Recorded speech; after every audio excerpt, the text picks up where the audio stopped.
Audio Jungle. नमस्कार दोस्तों, स्वागत है आपका आज के डेली स्टॉक मार्केट ब्रेकफास्ट में। इस डेली सीरीज में आपको शेयर मार्केट से जुड़ी हर बड़ी खबर एक ही जगह पर मिल जाती है दोस्तों, वो भी मार्केट शुरू होने से 1 घंटा पहले। इस सीरीज में हमारे मेन टॉपिक्स रहते हैं कल के बाजार का लेखा जोखा हम देखते हैं, निफ्टी और बैंक निफ्टी पर सपोर्ट और रेजिस्टेंट लेवल हम देख लेते हैं, उसके बाद विदेशी शेयर बाजार पर भी हम एक नजर डाल लेते हैं, फ्यूचर और ऑप्शंस की क्या स्थिति है उसके बारे में हम बात कर लेते हैं, एमएसीडी के हिसाब से बुलिश और बेरिश शेयर्स कौन से रहेंगे वो हम देखते हैं, वैल्यू और वॉल्यूम के हिसाब से कल सबसे एक्टिव स्टॉक्स कौन से थे वो हम देखते हैं, शेयर जिनमें जमकर खरीदारी और जमकर बिकवाली हो रही है उनके बारे में हम बात कर लेते हैं दोस्तों। आज तिमाही के जो नतीजे जारी करने वाले कुछ प्रमुख शेयर्स हम आपको बता देते हैं, शेयर्स जो आज आपकी झोली भर सकते हैं या निवेशकों की झोली भर सकते हैं उनके बारे में मैं आपको बता देता हूं, और अंत में हम देख लेते हैं कि एफआईआई और डीआईआई का क्या स्टांस है, उनका क्या डेटा है। तो बिना वक्त गवाए चलिए शुरू करते हैं आज का मॉर्निंग ब्रेकफास्ट। सबसे पहले देखते हैं कल के बाजार का लेखा जोखा। बाजार में उतार चढ़ाव जारी है दोस्तों, और लगातार तीसरे सेशन में मार्केट गिरावट के साथ बंद हुआ है। बीएसई सेंसेक्स में 1023 पॉइंट्स की जबरदस्त बड़ी गिरावट आई है और ये 57,621 पर बंद हुआ है, जबकि निफ्टी 50 में भी 303 पॉइंट्स लगभग गिरकर 17,213 पर बंद हुआ है दोस्तों। ब्रॉडर इंडेक्स की बात करें तो निफ्टी मिड कैप 100 1.03% डाउन और स्मॉल कैप 100 इंडेक्स में भी 1.34% की गिरावट देखी गई है। सबसे बड़ी चिंता की बात यह है दोस्तों कि निफ्टी 50 सोमवार को लगातार तीसरे सत्र में गिर गया और अपने 50 डे मूविंग एवरेज से नीचे फिसल गया है दोस्तों। यह सबसे बड़ी चिंता की बात है हमारे लिए। निफ्टी और बैंक निफ्टी पर सपोर्ट और रेजिस्टेंस लेवल एक बार देख लेते हैं। पिवोट चार्ट के अनुसार निफ्टी के लिए प्रमुख सपोर्ट लेवल है 17,043 पर और इसके बाद 16,872 पर। यदि इंडेक्स अप जाता है, अप ट्रेंड दिखाता है, तो इसको रेजिस्टेंस मिल सकता है 17,460 पर और उसके बाद 17,707 पर दोस्तों। निफ्टी बैंक के बारे में बात करें तो इसमें भी आज लगभग 794 पॉइंट्स या 2.05% की गिरावट देखी गई और ये 37,995 पर बंद हुआ है दोस्तों। की सपोर्ट लेवल इसकी 37,586 पर और इसके बाद 37,177 पर रखी गई है। ऊपर की ओर अगर ये मूव करता है दोस्तों तो की रेजिस्टेंस लेवल रहेगी 38,621 और 39,246 के लेवल्स पर। विदेशी शेयर बाजार पर एक नजर डाल लेते हैं। अमेरिकी शेयर बाजार वीडियो बनाए जाने तक S&P 500 जो है वो 0.1% की बढ़त पर था। डाउ जोन्स इंडस्ट्रियल एवरेज जो है वो 0.3% की बढ़त पर था। नेस्डैक में भी बढ़त देखी जा रही थी और ये लगभग 0.1% अप चल रहा था, अप ट्रेंड कर रहा था। यूरोपीय शेयर बाजारों में भी जब उछाल का मौसम देखा गया, इसमें भी लंदन के FTSE 100 में 0.8% की तेजी देखी गई दोस्तों। फ्रैंकफर्ट के DX में लगभग 0.7% की तेजी दिख रही है। पेरिस के भी कारोबार में जो CAC 40 है उसमें भी लगभग 0.83% की तेजी दिख रही है दोस्तों। फ्यूचर एंड ऑप्शंस की बात कर लेते हैं जल्दी से। ऑप्शंस के मोर्चे पर अधिकतम कॉल ओपन इंटरेस्ट जो रहा वो 18,000 पर रहा और इसके बाद 17,500 स्ट्राइक हुआ है। अधिकतम पुट ओपन इंटरेस्ट 16,500 पर और उसके बाद 16,000 स्ट्राइक हुआ। 17,500 पर मार्जिनल कॉल राइटिंग देखी गई और इसके बाद 18,000 स्ट्राइक हुई है। और पुट राइटिंग के बारे में बात करें तो 16,900 और 17,200 पर स्ट्राइक हुई है। इस तरह ऑप्शंस डेटा 16,800 से 17,700 के बीच ट्रेडिंग रेंज सजेस्ट कर रहा है दोस्तों। अब जल्दी से नजर डाल लेते हैं एमएसीडी के हिसाब से बुलिश शेयर्स पर। लेकिन इससे पहले दोस्तों, अगर आपको मेरे वीडियोस पसंद आ रहे हैं, अगर आपको मेरे व्यूज पसंद आ रहे हैं तो मेरे इन वीडियोस को लाइक करना मत भूलिए दोस्तों। और अगर अभी तक आपने मेरा चैनल सब्सक्राइब नहीं किया है तो जरूर इसे सब्सक्राइब कीजिए ताकि ऐसी ही नई जानकारी मैं आप तक पहुंचाता रहूं। आइए अब जल्दी से मुड़ते हैं वीडियो पर और देखते हैं एमएसीडी के हिसाब से बुलिश शेयर्स कौन कौन से रहेंगे।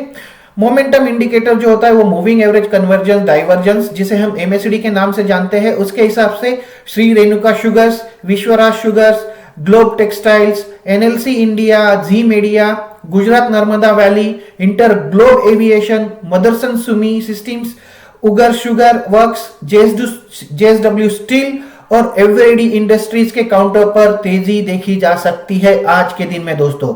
और एमएससीडी के हिसाब से अगर बेयरिश शेयर्स पर नजर डालें तो जो शेयर कमजोरी का संकेत दे रहे हैं दोस्तों, उनमें है Federal Bank, Indian Oil, IDFC, Bharti Airtel, Mahindra and Mahindra Financial Services, City Union Bank, Delta Corp, NCC, Welspun Corp, Thomas Cook, Maruti Suzuki and Hero MotoCorp. तो इन शेयर में आज मंदी रहने के आसार है दोस्तों एमएससीडी के हिसाब से।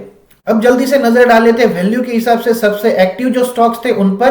तो कल के दिन भर में SBI, bank of Baroda, Tata steel, ICICI bank, Reliance industries, InterGlobe aviation और एचडीएफसी बैंक में जमकर खरीदारी हुई है दोस्तों। साथ ही वैल्यू के मामले में अगर वॉल्यूम के मामले में अगर देखे जाए तो bank of Baroda, Vodafone idea, yes bank, Punjab national bank, Suzlon energy, union bank of India और एसबीआई ये कल के सेशन में सबसे अधिक कारोबार करने वाले शेयर्स में से थे। अब जल्दी से नजर डालते हैं शेयर्स जिनमें हुई है जमकर खरीदारी या फिर जिन्होंने ऑलमोस्ट अपना 52 वीक हाई छुआ है। उनमें है GNFC, bank of Baroda, Adani green energy, VIP industries, Narayana Hrudayalaya, JSW energy और एलगी इक्विपमेंट्स। इन सारे शेयर्स में कल मजबूत खरीदारी देखी गई है। जिन पर बिकवाली का दबाव रहा ऐसे शेयर्स है दोस्तों Ujjivan finance services, Lupin, Jubilant life, HDFC life, MCX India and MRF. इन पर बिकवाली का दबाव देखा गया है। आज तिमाही के नतीजे जारी करने वाले कुछ प्रमुख शेयर्स हैं दोस्तों Bharti Airtel, IRCTC, Bata India, Jindal steel and power, Bajaj electricals, AstraZeneca pharma, data patterns India, Escorts, Glenmark life science, Godrej consumer products, Granules India, Gujarat gas, Indraprastha gas limited, Jammu and Kashmir bank, JK paper, Kolte पार्टी developers, latent view analytics, Mahanagar gas limited, NCC, NMDC, RITES, Tata tele services Maharashtra. ये सिर्फ प्रमुख shares मैंने आपको बताया दोस्तों, और भी काफी लंबी लिस्ट है जिस पर आप नजर रख सकते हैं। ठीक है, ये सारे शेयर्स आज अपनी दिसंबर तिमाही के आंकड़ों को जारी करेंगे। अब आगे नजर डाल लेते हैं दोस्तों उन स्टॉक्स पर जो आज प्रॉफिट में रह सकते हैं और क्यों, ये भी हम आपको बताएंगे। अडानी विल्मार कंपनी आज शेयर बाजार में डेब्यू करेगी दोस्तों। इसका इश्यू प्राइस 230 रुपए तय किया गया था और आज इसका डेब्यू होने वाला है, तो इस पर आप नजर रख सकते हैं दोस्तों। टीवीएस मोटर कंपनी, इस कंपनी ने अपने FY 2022 की जो तीसरी तिमाही थी उसमेमें 288 करोड़ रुपए का प्रॉफिट दर्ज किया, जो कि इसके पिछले साल की सेम तिमाही में 265 करोड़ रुपए था। रेवेन्यू 5,391 करोड़ रुपए से बढ़कर 5,706 करोड़ रुपए हो गया। नाल्को कंपनी ने FY 2021 की तीसरी तिमाही में लगभग 240 करोड़ रुपए की तुलना में इस बार की तिमाही में 830 करोड़ का स्ट्रॉन्ग प्रॉफिट दर्ज किया है दोस्तों। इसका रेवेन्यू जो है वो 2,378 करोड़ रुपए से बढ़कर 3,773 करोड़ रुपए हो गया है। जबरदस्त उछाले इनके प्रॉफिट और रेवेन्यू में। कैस्ट्रॉल इंडिया ने भी लगभग ऐसे ही आंकड़े दिए हैं। उन्होंने अभी की जो दिसंबर में खत्म हुई तिमाही में 758 करोड़ रुपए का शार्पली हाई प्रॉफिट दर्ज किया है, जबकि पिछले साल इसी तिमाही में इनका जो प्रॉफिट था वो 583 करोड़ रुपए के आसपास था दोस्तों। इनके रेवेन्यू की बात की जाए तो लगभग 2,996 करोड़ रुपए से बढ़कर ये 4,192 करोड़ रुपए हो गया है। पैसा लो डिजिटल के भी आंकड़े अच्छे रहे हैं दोस्तों। इन्होंने इस तिमाही में 26 करोड़ रुपए का हाई प्रॉफिट कमाया है, जबकि पिछले साल की सेम तिमाही में इनको 22 करोड़ रुपए का प्रॉफिट हुआ था। रेवेन्यू 86 करोड़ रुपए से बढ़कर लगभग 101 करोड़ रुपए हो गया है। MM फोर्जिंग की बात करें तो इन्होंने अपनी FY 2022 की तीसरी तिमाही में लगभग 29.4 करोड़ रुपए का शार्पली हाई प्रॉफिट दर्ज किया है, जो कि पिछले साल की सेम तिमाही में 15.6 करोड़ रुपए था। मतलब ऑलमोस्ट डबल हो गया है इनका प्रॉफिट दोस्तों, और रेवेन्यू भी 223 करोड़ रुपए से बढ़कर 293 करोड़ रुपए हो गया है। जिंदल स्टेनलेस स्टील जैसी बड़ी कंपनी की अगर बात करें तो उन्होंने अभी की तिमाही में 371 करोड़ रुपए का शार्पली हाई प्रॉफिट कमाया, जो पिछले साल की सेम तिमाही में सिर्फ 151 करोड़ रुपए था। तो इनका प्रॉफिट भी 200% से ज्यादा लगभग 150% बढ़ा हुआ है दोस्तों। रेवेन्यू में 3,451 करोड़ से बढ़कर 5,368 करोड़ रुपए तक की तेजी देखी गई है। अब बात कर लेते हैं एफआईआई और डीआईआई के डेटा की। एनएसई पर उपलब्ध अंतिम आंकड़ों के अनुसार कल जो एफआईआई और डीआईआई दोनों की ओर से बिकवाली देखी गई है दोस्तों। एफआईआई ने कल भारतीय इक्विटी बाजार में 1157 करोड़ रुपए के शेयर बेचे, जबकि डीआईआई डोमेस्टिक इन्वेस्टर्स ने भी 1376 करोड़ रुपए के शेयर बेचे हैं दोस्तों। इस वजह से मार्केट को कोई वाली नहीं बचा और मार्केट धड़ाम से गिरा है दोस्तों। तो ये है दोस्तों आज के सारे हाइलाइट्स, आज का स्टॉक मार्केट ब्रेकफास्ट मैं यही समाप्त करता हूं। मिलते हैं कल के स्टॉक मार्केट ब्रेकफास्ट में, तब तक के लिए नमस्ते दोस्तों।